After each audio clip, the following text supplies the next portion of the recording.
could feel the eyes of her fellow officers on her, the pauses in their conversations when she entered the room, the subtle exchange of glances. The rumors had grown legs, whispering through Green Rock's cold corridors like the wind between iron bars.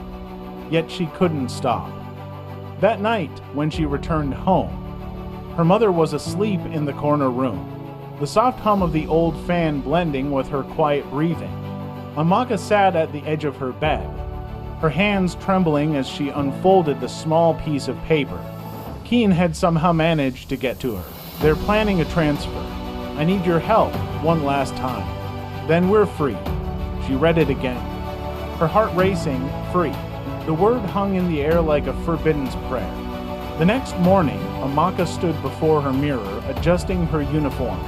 The stern woman who stared back at her looked strong, but the fear beneath her eyes betrayed her. She knew she was walking a thin line. One mistake, one wrong look, and everything would crumble. At Green Rock, Keen waited by the laundry area, sorting prison uniforms with his usual calm. When their eyes met, he gave a subtle nod. The plan was already in motion, and a chance at escape both for him and for the life he promised her. But as the day wore on, something felt wrong. Officer Dangana, her superior, seemed unusually watchful.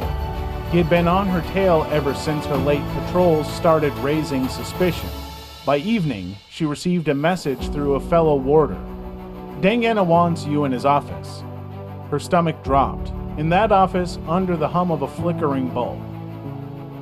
Dangana leaned back in his chair, his eyes sharp. Amaka, he began slowly, you've been distracted lately. I hope it's not because of one of our inmates. She forced a smile. No, sir. Just personal matters. But he didn't blink. Good, because if I find out anyone's been breaking protocol, I'll make sure they share a cell with the men they protect. That night, Amaka couldn't sleep. The walls of her small apartment felt like they were closing in. She knew she had two choices. To end it now, burn Keen's note, and save herself. Or to see it through, risking everything for a man behind bars and a dream that might never come true.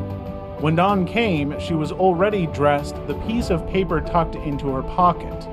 Her decision had been made. The gamble had begun.